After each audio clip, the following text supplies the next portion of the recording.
What is up, everybody? We're here for one more episode of Unconventional Cold Email or Outbound Revenue with Jesse Ouellette. He is the founder and CEO of Lead Magic. In short, Lead Magic lets you de-anonymize your traffic for your website so you can just go ahead and reach out to them. It's incredibly cool technology. Check it out if you haven't yet.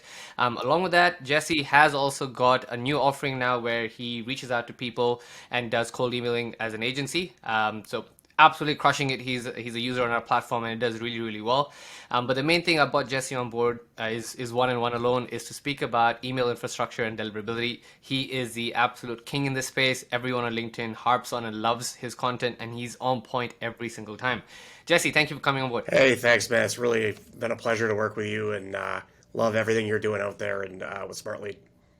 Cheers, man. All right, cool. Jesse, we'll jump straight into this. The way we're going to operate is just more like, a Q&A sort of approach, and so that we can get through some hard-hitting questions that our audience and people have and use that as a way to sort of leverage into the next question. So, question number one, on to you is, why is email deliverability getting harder in 2023? Yeah, well, I mean, it's pretty simple. Users want a better experience. They're looking at the inbox, and really, also, if you really think about it, it really boils down to predictive models and training is getting a lot better. So, the people who make these the email providers really have a deep understanding of what their users want, right? People want if I kind of had to talk about a perfect world, like a superhuman which is an email app that kind of gamifies it to get to that inbox zero. And when they start seeing that there's a lot of emails coming from your domain, they start to get very angry. So that it's really just people want a better user experience. They've got tons of competition around, Slack and Teams, and everyone said, hey, Slack is the end of email, but we all know email is a protocol and it'll always be around. So this is something very important. But that's really what's happening. The spam filters are getting much better. They're getting much more sophisticated. And what you're going to have to focus on is landing outside of the folder called spam that Microsoft and Google put inside your users' inboxes. Cool. That makes sense. In the end, it just comes down to being business after all, right? Like, they clearly have a threat right now with everyone else going every other place for communication, so people have to drive the better experience. So that makes perfect sense. And that sort of drives me to the next part, which is when it comes to going ahead and improving the chance of landing in that leads inbox and ensuring that you actually succeed in getting their attention. The largest part is ensuring deliverability, and one part, as we know, is warming up. Warming up is a big part in how people actually go ahead and ensure that reputation and so on and so forth. You've actually been on a few shows along with myself as well to speak about how GMAS, amongst other players, have actually had their entire warm up completely disabled. Talk to me about it. I know you've had very interesting thoughts Yep. and rather position on it. So I'd love to hear what you think about the GMAS block and what this means for the entire outbound community. Yeah. So first point that you made around just deliverability. What I see first is like deliverability is really the end goal for everybody because it now matters way more than copy does if you're going to get the reply. So that's why deliverability is the most important. And then let's just talk about warm up. So first of all, what is it? So what you're doing with email warm up is you're joining a network of other people who send cold emails that are teaming up essentially to provide a better deliverability. It'll show higher engagement metrics for your domain, for your IP. And what that does is it looks and it can appear that you're going to be a better candidate for that person's primary inbox. So if you're talking about game theory and predictive modeling, you're looking at who's going to win the game, and if you're going to win against a filter that checks to see if it's high quality emails, what you're going to see is you're going to see people that have higher engagement. What's engagement? It's going to be replies. So it's a group of people that have all joined together that are kind of fighting it on a daily basis, as we know.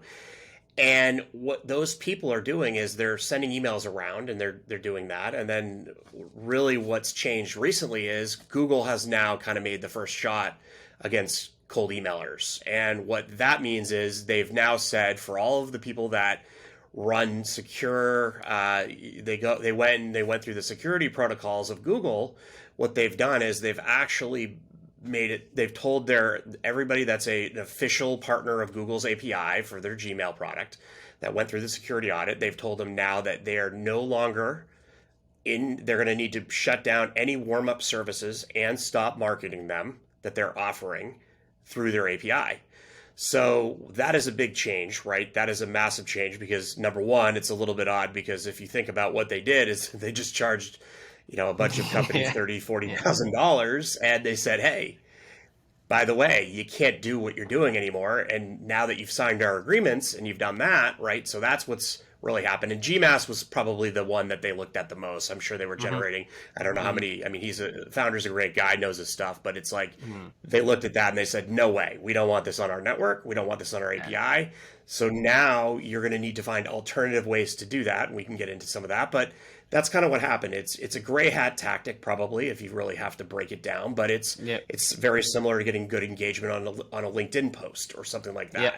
So that's kind of how I'd compare it. Do you want to get into it? Let's jump into it. What are some other ways people can drive that warm up engagement that is missing? So it really starts with how you're going to send the emails and the platform. So the first thing you got to understand is, number one, just because Google or Microsoft tells people that so Microsoft has a folder called junk.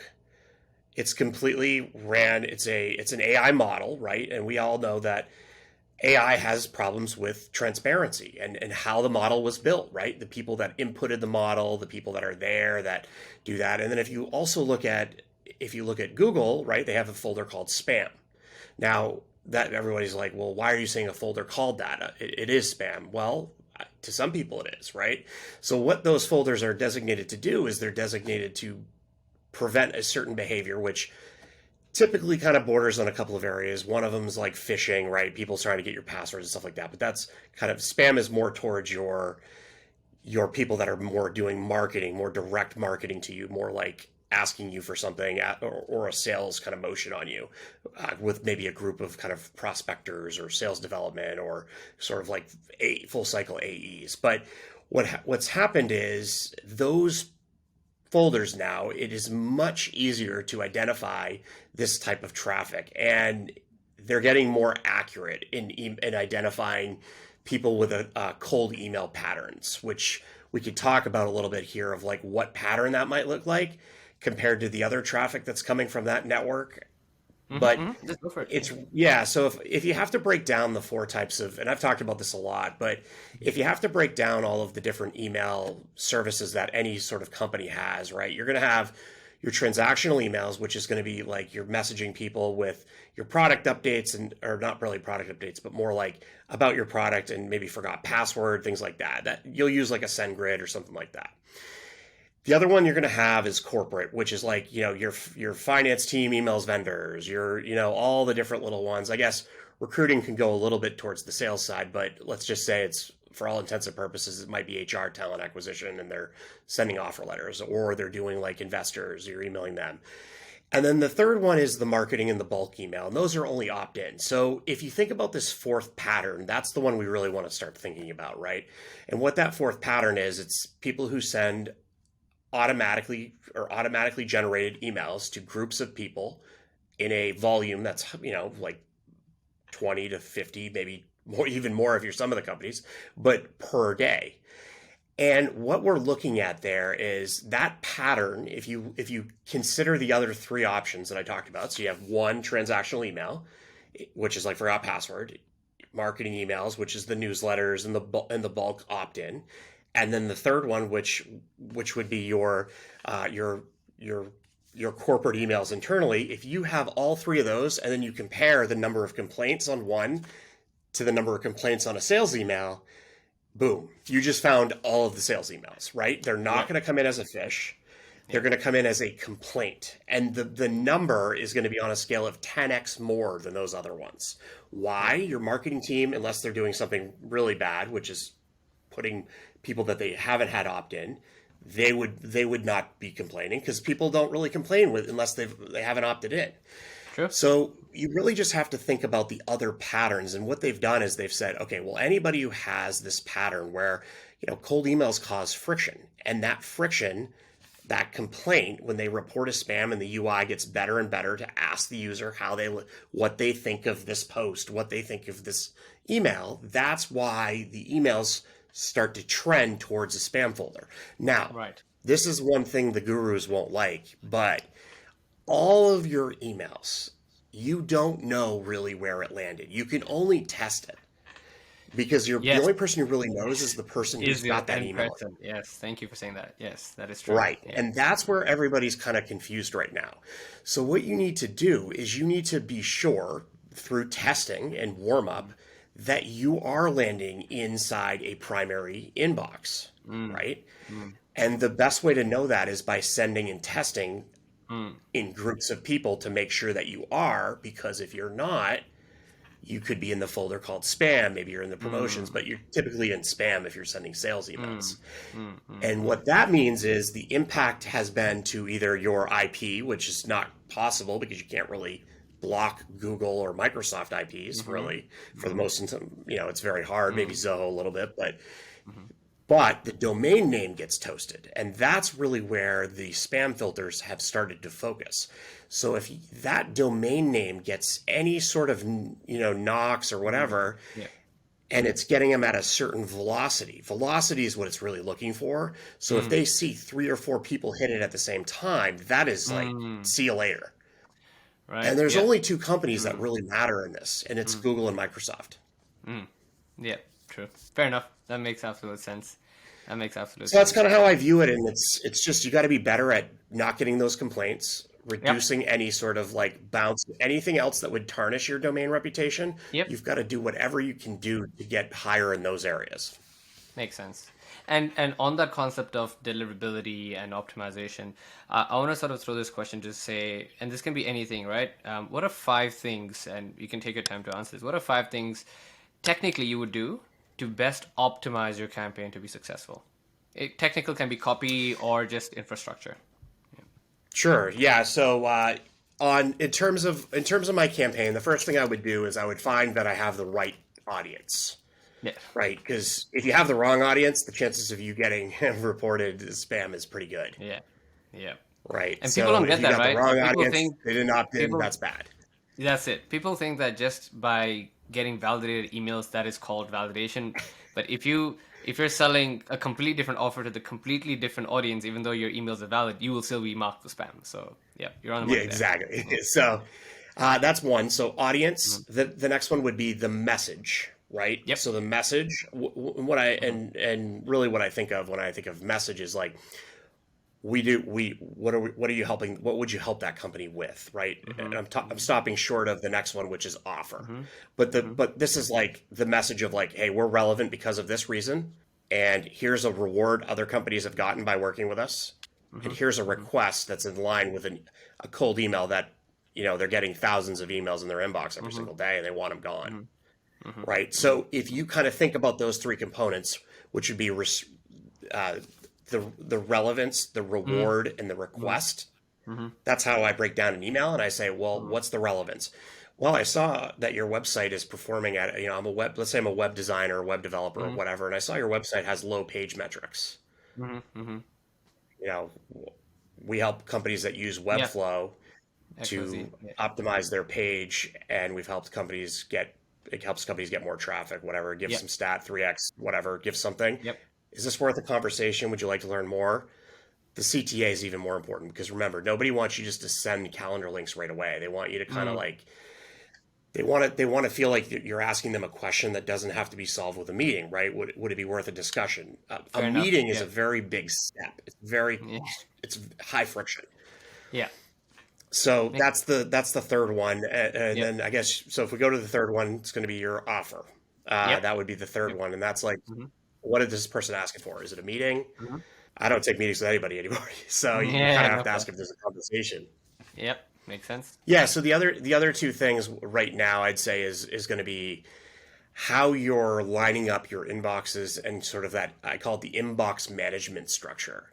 Mhm, And what I mean by that is if you're somebody who's running enough campaigns, what mhm, starts to happen is you get lazy with setting these domains up, and mhm, it's really about how you optimize that process and kind of what I see a lot of people do is they say volume doesn't work, but that is just if you could scale the process the right way, you can kind of handle yep, that. So it's that automation part. That'd be number four. And then number five, I would say it's sort of the process that you go through and you do all that and how you write all of that copy and bring it all Yeah. together Yeah. to make a cake. And Yeah. That makes sense. so Yeah. It's those are the just I five areas that I think, and that's what I've been mapping Yeah, to on no, my that's own. fair. And it clearly works for you, so you know what to do.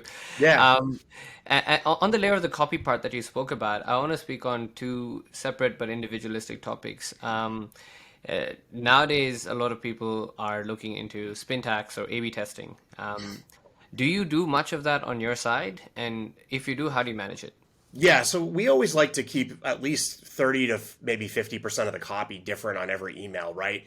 We want to try to put as much kind of spin on it, right? Because if two emails Yeah, look the same, that's a really yeah, easy predictive model to go, you yeah. got two, It's a three spam. emails that all look the same and they got the same complaints from the same Yeah, people. Okay, yeah. well that's an easy target, right? Let's go kill those emails. Kill those emails. Yeah. We do use Spintax. We do that in more of like a just trying to, there's words we'll sub in and out just to make sure that we have different copy there.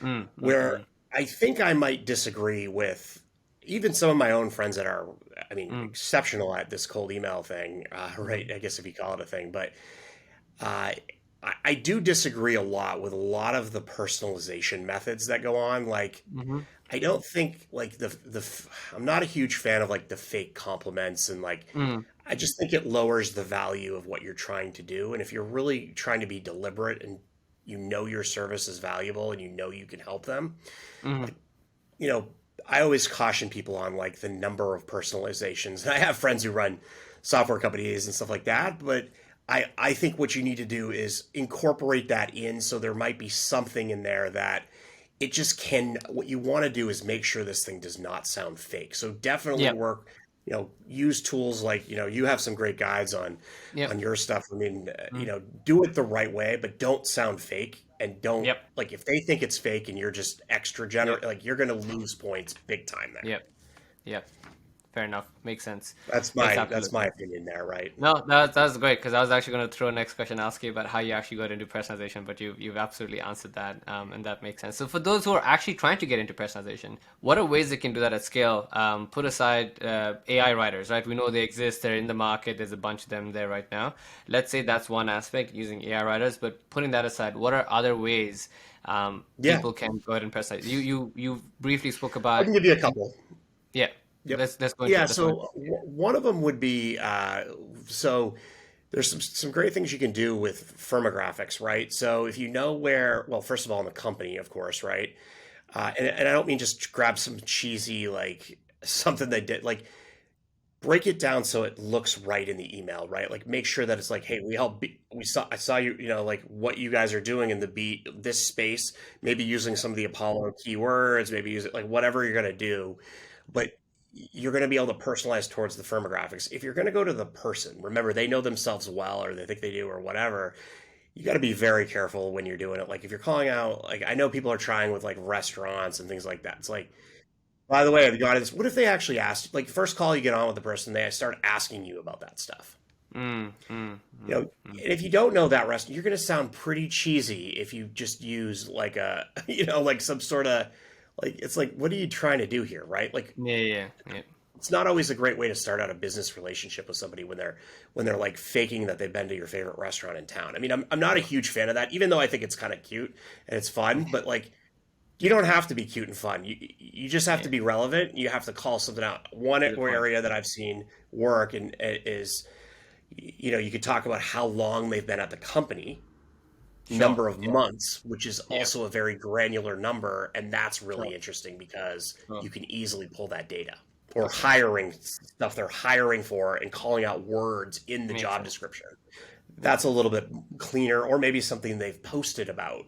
But it's Mm, not just like, hey, I saw you were on Cold Email Experts post. Are you interested in mm. buying my cold email software? That doesn't work either, right? I'm getting a lot of those Yeah. now. So, Yeah. Fair enough. Fair enough. Makes sense. And there's other things like you briefly jumped into saying looking into their website traffic. How would I go ahead and get that? yeah, so there's a couple things that are out there, right? There's obviously first party data, which is So first party data means you own the data, right? It's you're actually what you're doing is you're looking at your own kind of server logs, and you might have a vendor like Lead Magic or somebody that's Mm-hmm. kind of identifying who those people are. The good Mm-hmm. thing about that data is you own it, you're protecting it, it's your privacy. I mean, Mm-hmm. it's not right. It's kind of funny because even Google owns some of that, right? They can because they're on everybody's website. Yeah. But if you have a provider and you put it on you track it on your website, you know what pages they're kind of on, and you know the first party data could be there. There's a level of accuracy on B2B, obviously, that you have to play with a little bit. But if email more people, hey, saw some people from your domain name were on our Yeah. website, Yeah. whatever, Yeah. this Yeah. page, you can kind of tell them we've helped other customers that have done that activity. Hey, I wasn't on Yeah. your page. Sorry. I don't know. That might be one way to go. But another way to do sort of like which data out there, like technographics, right? You can use some of the different, Mm-hmm. what are they installing on their website, JavaScript, like what that Mm-hmm. sort of stuff. Mm-hmm. Hiring is a good one because a lot of the times Yep. internally, hiring was written by the hiring manager who's having the problem, and if you Yep. call out their own words, you Yep. can kind of get some benefits there. Yep. Yep. I Yep. stay away from third party data a lot of the times because I just don't know how it's scored, right? Like if I can't see the model, just like anything, I don't want to actually go invest any time in it. Fair enough. Makes sense. Makes sense. Makes sense. That's fair. That's absolutely fair. Cool. And I that's want to what I write. mean by third party is on somebody else's website. Right. Okay. I see Yeah. what you mean. Sorry Like about using that. something Yeah, yeah. like what's it called? Like a Bombora. I'm just not a Yeah. fan of Yeah. like, hey, you run an SEO. I mean, G2 Crowd is a little bit better because I know they Yeah. can get referred into your website and Yeah. they might have done a review. Like, but if that website that was just some stupid like SEO website and they just got the traffic somehow, I don't know. You just never hear the model. They'll never tell you about the model, so you just have to guess, right? And it's Yeah. like, if I'm Fair going to enough. guess, I'm going to guess the nine other things that I have that are making them more valid, right? Fair enough. Um, Makes sense. anyways, Makes sense. And I want to sort of roll this conversation up into one last question, which I think is the main hitter for someone like you, who is the deliverability expert. Walk me through some of the, like, I guess if you can open up the curtains and share a bit of your tips on configuration. How do you set up your configuration for your campaigns, for your clients? How many mailboxes per domain? How many emails per day? Warmups, etc. What's something that you can share? sure, yeah. So what we're always looking for, we always start with if we're going to run a campaign, we want to try to be between 250 to 1,000 people, right, on this campaign. We try not to run any of those smaller ones like that. It just Mm-hmm. doesn't really make a lot of sense, right? Email, Mm-hmm. you kind of want to go. We're usually running a 3 to 4 touch email, right? We want to be relevant. We want to make sure that we're probably going to come in with a little bit of I hate to call it a bump email, but you're going to want to come in with a shorter Mm-hmm. ask him if the email is relevant. There are Mm-hmm. it does help now. I mean, Mm-hmm. we've seen it, and what you're going to want to do is look for a 5% of those 1,000 contacts that responded. Right? Okay. If you get Yep. under that, your deliverability is probably broken. Yep. Makes sense. Makes Right? sense. And Makes I'm sense. sure you're seeing that across the board. And Yep. then of the five, that's where you got work to do. So there's going to be a mix of kind of answers. You're going to have people who are out of office. You're going to have people Mm. interested. You're going to have people not interested.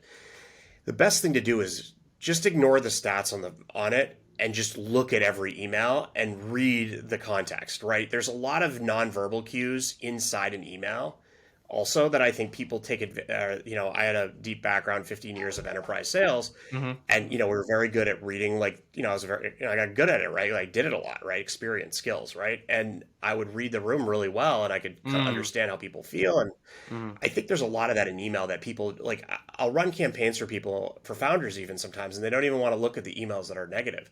And I'm like, well, how Mm. are you ever going to get better? Like, if you're not looking at these and you're not continually look, the person could say, don't ever call me again, die, get off the face of the earth. Could be one of them. Or they could just say, hey, I'm not interested in this because of this reason. Yeah. Yeah. And Yeah. that's why you need to keep that reply rate high. So if you can keep the reply rate, Yeah. you can keep your sales team employed. Fair enough. That's fair. That's a nice. Keep your reply I rate mean, high. Keep all your the sales other people. metrics are literally kind of wasted. In all Yeah. honesty, all the other metrics that you look at, Yeah. they're sort of wasted. If you go number of contacts and then Yep. reply rate. I mean, Yep. everything else is just kind of like a waste of time to talk Waste of about time. because Yeah. we don't want to get into the technicals here, but like Yeah. you know what I know. So Yeah. No, I completely understand. Fair enough. Awesome. Well, Jesse, this has been an absolute pleasure to sit down and sort of dig into your brain and how you actually operate. Like when I see your stuff on the different groups that you're part of, it's crazy what you know versus what other people don't. So thank you for that. Any passing words, anything that you'd like to say, a quick shout out on something that you're working on? Feel free to, the mic's yours. No, I mean, thank you to you guys. I mean, I got to say, I've worked pretty closely with you and some of the stuff, and I appreciate you having me on here, recognition Yeah. wise, and just like I got to say, your commitment to like really driving home, and a delivery strategy and how you get replies.